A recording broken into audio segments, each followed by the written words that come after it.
नहमदुहु व नुसल्ली व नुसल्लिमु अला रसूलिहिल करीम व अला आलिहि व अस्हाबिहि अजमाइन। अम्मा बअदु फ़अऊज़ु बिल्लाहि मिनश शैतानिर रजीम। बिस्मिल्लाहिर रहमानिर रहीम। निसार तेरी चहल पहल पर हज़ारों ईदें रबीउल अव्वल, सिवाय इबलीस के जहां में सभी तो खुशियां मना रहे हैं।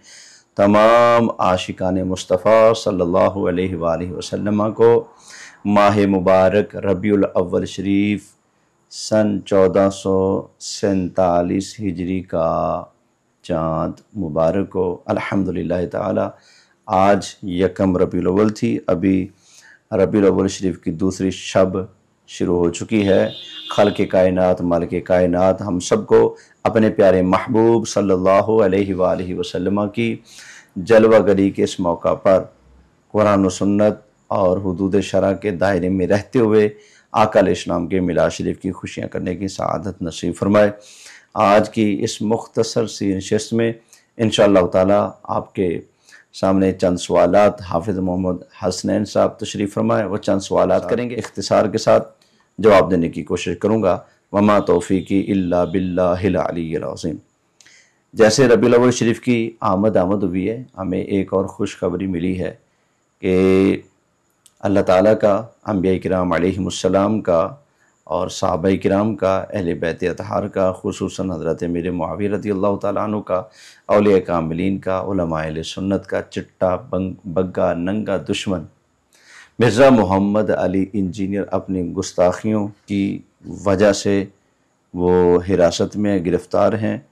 और हम हुकूमत पाकिस्तान से ये गुजारिश भी करेंगे कि इस घटिया और नालायक जाहिल शख्स को इस गुस्ताखी की बिना पर 295C का मुकदमा इसके ऊपर चलाया जाए और इसको करार वाक़ई सज़ा दी जाए और इसको फांसी दी जाए।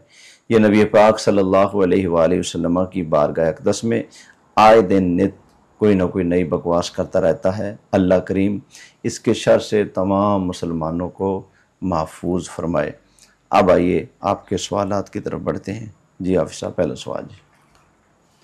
जी, पहला सवाल ये है कि रबीउल अव्वल के महीने में या बाद में जो सुन्नी बरेलवी हज़रात नारे लगाते हैं, मसलन सरकार की आमद मरहबा, दिलदार की आमद मरहबा, ये कहाँ से साबित हैं? जी, नबी पाक सल्लल्लाहु अलैहि वसल्लम के पास मुख्तलिफ़ इलाक़ों से काफ़िले आते थे आका अलैहिस्सलाम से मुलाकात करने, आका अलैहिस्सलाम के दस्तरस पर तौबा करने, इस्लाम लाने या तालीमात सीखने के लिए। जब वो आते थे तो अहले अरब की एक रस्म थी कि वो आने वाले को मरहबा कहते थे। मरहबा का मतलब है खुश आमदीद। आज हमारे यहाँ भी कोई बंदा किसी के पास आता है तो कोई कहता है वेलकम वेलकम, कोई कहता है जी आए, कोई कहता है सत बिस्मिल्लाह, कोई कहता है जी बिस्मिल्लाह, कोई कहता है मरहबा। इसका मतलब है ये तो हमारे उर्फ के अंदर भी शामिल है और अरब के उर्फ के अंदर भी शामिल था। जब कोई शख्स आता तो उसको कहते अहलन व सहलन मरहबा, खुश आमदीद, जी आयनो। तो नबी करीम अलैहिस्सलाम की बारगाह में जब लोगों के मुख्तलिफ वफद और काफ़िले आया करते थे तो आका अलैहिस्सलाम उनसे फरमाया करते थे मरहबा, खुश आमदीद। हमारी ज़ुबान में कहें तो आका अलैहिस्सलाम फरमाते अहलन व सहलन मरहबा। और यही तरीका सहाबाए किराम अलैहिम रिदवान का था। वो किसी की आमद पर मरहबा कहा करते थे। आज जिनको मिलाद शरीफ की खुशियाँ हाज़म नहीं होती, इन देवबंदियों वहाबियों के पास जब इमाम काबा आता है, इमाम हरम आता है, तो आप सुन भी सकते हैं, देख भी सकते हैं। तो तब ये देवबंदी वहाबी कहते होते हैं या इमाम अल हरम मरहबा, या इमाम अल हरम मरहबा। जब इमाम अल हरम को मरहबा कहकर उसका इस्तिकबाल किया जा सकता है, जब इमाम हरम का इन लफ्ज़ों से इस्तिकबाल हो सकता है, तो नबी करीम अलैहिस्सलाम सिर्फ हरम के इमाम नहीं, सिर्फ अहले हरम के इमाम नहीं, अल्लाह की सारी मखलूक, सारे अंबिया रसूलों के इमाम है। जब एक आम शख्स सऊदीया से आए तो तुम मरहबा کہہ سکتے ہو، جب اس کے آنے پر یہ کہا جا سکتا ہے، تو اللہ کے پیارے محبوب صلی اللہ علیہ وآلہ وسلم کی تشریف آوری پر، جلوہ گری کا پر مرحبا کہنا، خوش آمدید کہنا، آقا علیہ السلام کی آمد کے نعرے لگانا، یہ کوئی گناہ والا کام نہیں، بلکہ یہ وہ کام ہے جس پر نبی کریم علیہ السلام بھی عمل کرتے تھے، صحابہ کرام بھی عمل کرتے تھے، اور امت تو ہمیشہ سے عمل کرتی آ رہی ہے۔ جی محفل میلاد کرانا کہاں لکھا ہے جی؟ یہ کہاں سے ثابت ہے؟ اور کیا صحابہ کرام نے بھی محفل میلاد کرایا تھا جی؟ محفل میلاد کرانا نبی کریم علیہ السلام کے غلاموں کی قسمت میں لکھا ہے۔ سادہ سا جواب ہمارے امیر اہل سنت میرے پیر و مرشد علیہ دامت برکاتہم العالیہ آپ نے دیا ہے۔ فرمایا کہہ دو کہاں لکھا ہے میلاد؟ فرمایا تم کہہ دو کہ ہر عاشق رسول، ہر سنی کی قسمت میں لکھا ہے میلاد شریف۔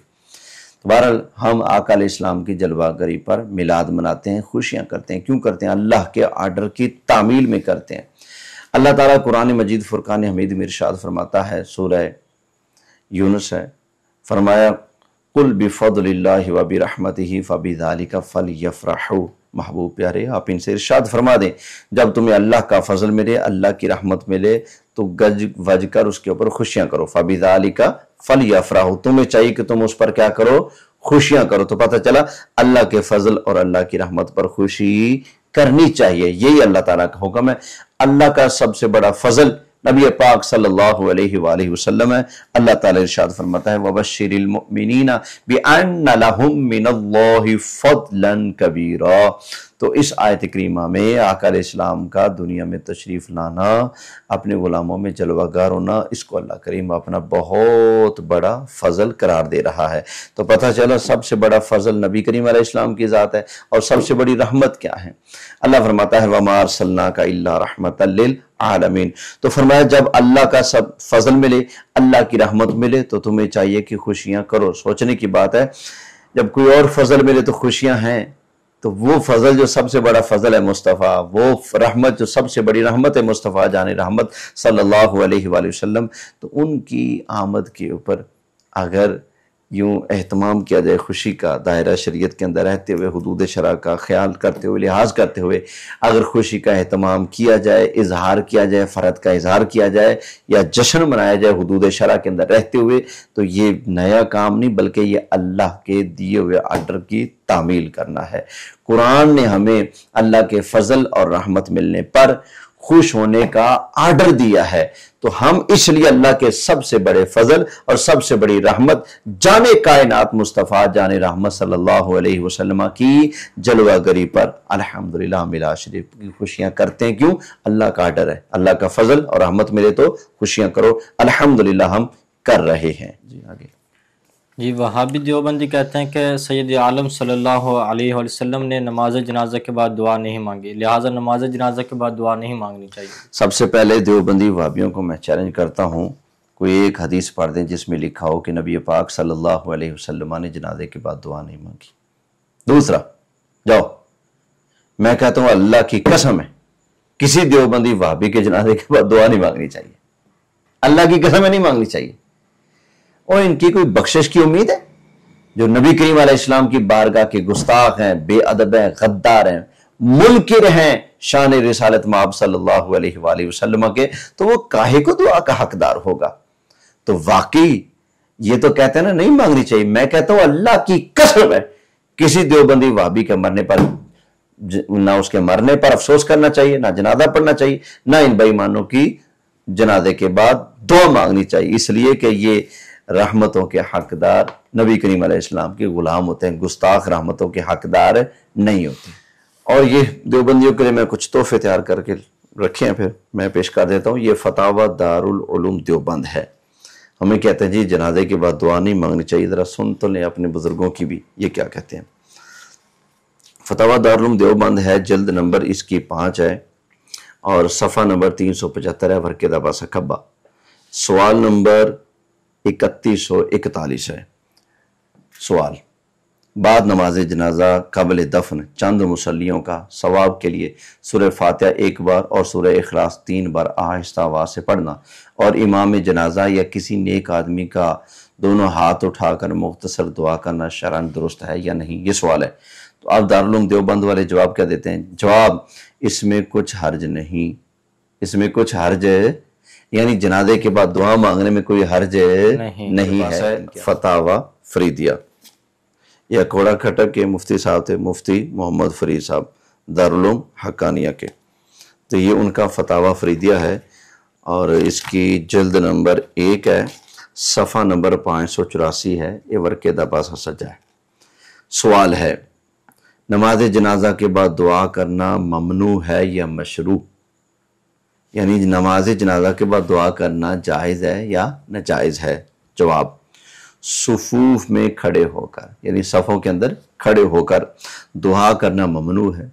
और हम भी यही कहते हैं कि सफ़ों में खड़े होकर दुआ नहीं मांगनी जनाजे के सलाम के बाद जो मांगी जाती है, बल्कि सफ़ों को तोड़कर मैयत के करीब आकर दुआ मांगनी चाहिए। यही तरीका मौला अली रज़ी अल्लाह तआला अन्हु की रिवायत से साबित है। कहते हैं कि सुफूफ में खड़े होकर दुआ करना ममनू है, बिल्कुल ममनू है। और सुफूफ शिकस्ता करने के बाद मशरू है, बिल्कुल मशरू है, जायज़ है कि सफ़ें शिकस्ता हो जाएं, सफ़ें तोड़ दी जाएं, तो सफ़ें तोड़ कर दुआ मांगना क्या है? कहते हैं मशरू है, मशरू है। अल्लाह अकबर। अक्सर फ़ुक़हा और मुफ़स्सिरीन ने दलील ज़िक्र नहीं किया, ला यदउ क़ाइमन वला यक़ूमु बिदुआ कहा, और बाज़ ने तकरार जनाजा से ताबीर किया है, और बाज़ ने ज़ियादत अहल जनाजा से तालील किया है।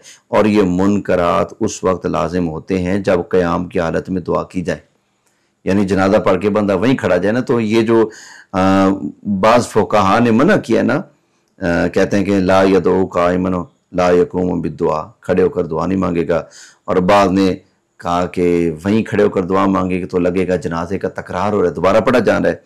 और बाद ने ज़ियादत अहल जनाजा से तालील किया। बाद कहते हैं नहीं, जनाजे में इजाफा होगा। तो कहते हैं कि अगर सफ़े तोड़कर आप मैयत के पास आकर दुआ मांगेंगे तो कहते हैं, और ये मुनकरात उस वक्त लाजिम होते हैं जबकि क़याम की हालत में दुआ की जाए, क़याम की हालत में वहीं खड़े खड़े दुआ की जाए। और जब शिकस्तगी सुफूफ के बाद हो या बैठने के बाद हो तो कोई मुनकर लाजिम नहीं आता। अलबत्ता इससे हदीस में नहीं वारिद नहीं, तो ये मुबाह होगा ना कि मसनू। लीजिए जी, ये देवबंदियों के मुफ्ती साहब जनाजे के बाद दुआ के जायज़ होने की दलीलें दे रहे हैं। छाड़ना लड़ना बाद से पहले इधर आके संभालो, तोड़ा घर दा माल है। ये फतावा फरीदिया है मेरे पास। ये जो ये सवाल करते हैं और कहते हैं कि नबी करीम अलैहिस्सलाम ने जनाजे के बाद दुआ नहीं मांगी, इस तरह की बातें करते हैं। सफ़ा नंबर 275 है वर्के दा पासा खब्बा। यहाँ पर एक सवाल का जवाब देते हुए कहते हैं बादुल फराइज़ या बादुल सुनन हैत इज्तिमाई से दुआ करने के मुतालिक ज़ख़ीरा अहादीस साकित है।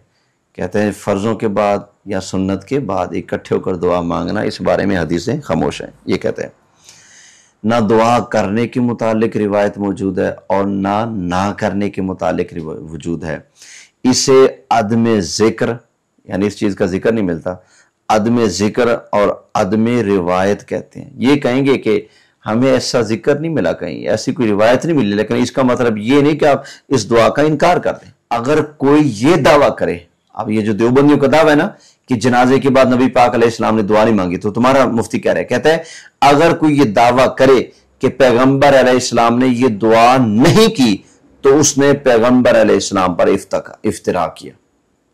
वो चाहे जनाजे के बाद दुआ हो या कहीं और मकाम पर दुआ हो, जो शख्स ये दावा करे कि इस मकाम पर नबी करीम अलैहिस्सलाम ने दुआ नहीं की है, तो कहते हैं कि उसने पैगंबर अलैहिस्सलाम पर इफ्तिरा किया।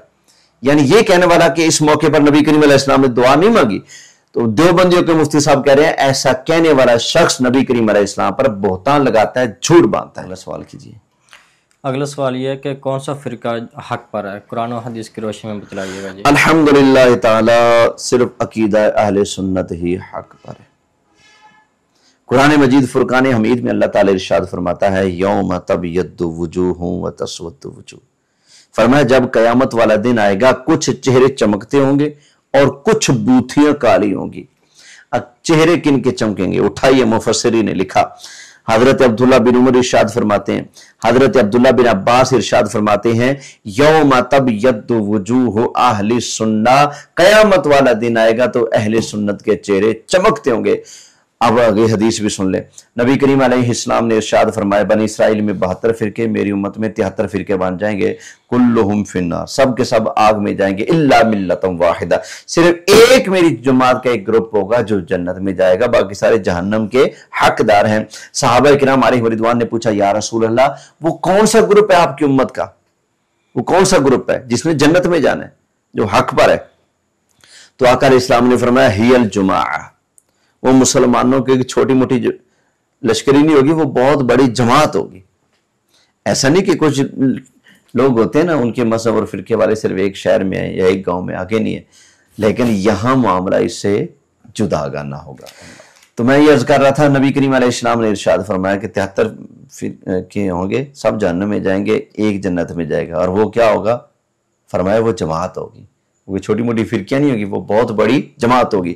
تو امت کی بھاری اکثریت الحمدللہ تعالی آج بھی ان لوگوں پر مشتمل ہے جو انگوٹھے چومنے والے ہیں، جو یا رسول اللہ کہنے والے ہیں، جو میلاد منانے والے ہیں۔ آج بھی اتنے ہزاروں گاؤں آپ کو پنجاب کے اندر، پاکستان کے اندر مل جائیں گے، پورے کے پورے گاؤں میں سب کے سب سنی ہے، کوئی ایک بھی دیوبندی بابی نہیں ہے۔ تو آپ اندازہ لگائیں بھاری اکثریت کن کی ہے؟ اہل سنت کی۔ تو پھر اہل سنت ایک سب سے بڑی جماعت ہوئے۔ حضور علیہ السلام فرماتے ہیں میری امت کے جو سواد اعظم، جو سب سے بڑی گروپ ہو، سب سے بڑی جو جماعت ہوگی، فرمایا اس کی پیروی کرنا۔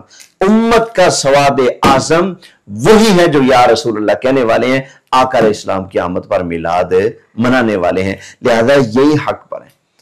تو حضرت عبداللہ بن عمر، حضرت عبداللہ بن عباس نے قرآن کی تفسیر کرتے ہوئے کہا اہل سنت کے چہرے چمکیں گے۔ اب اہل سنت کون ہے؟ دیوبندی کہے گا ہم بھی اہل سنت ہیں، ہم کہتے ہیں ہم ہی اہل سنت ہیں، ہم گھر والے ہیں نا، تو گھر والا کہتا ہے میرا ہی گھر ہے، اور باہر سے کوئی گھسنا چاہے تو وہ کہتا ہے میرا بھی گھر ہے، میں مان لو تھوڑا بہت مینو دے دو۔ تو یہ دیوبندی کہتے ہیں ہم بھی اہل سنت ہیں، ہم کہتے ہیں چپ منہ بند کرو، ہم ہی اہل سنت ہیں۔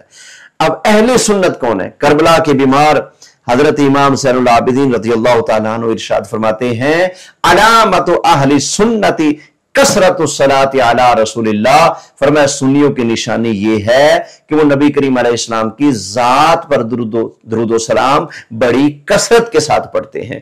یہ روکنے ٹوکنے والے، یہ شور شرابہ کرنے والے، یہ درود پاک کی توہین کرنے والے الحمدللہ سنی انفی مسلمان وہ ہیں جو ذوق شوق اہتمام پیار محبت اور عقیدت کے ساتھ نبی کریم علیہ السلام کی بارگاہ میں درود و سلام پڑھنے والے ہیں۔ تو سچا سنی کون ہے؟ جو درود و سلام کی کثرت کرنے والا ہے۔ روکنے والا سنی نہیں ہو سکتا، بلکہ کثرت کے ساتھ درود و سلام پڑھنے والا ہی سنی ہے۔ آج کے لیے اتنا کافی ہے۔ اللہ تعالیٰ اس محفل کو، اس ہماری میٹنگ کو، سوال و جواب کے سلسلے کو اپنی بارگاہ میں قبول فرمائے۔ آمین آمین بجاہ النبی الامین صلی اللہ علیہ وآلہ وسلم۔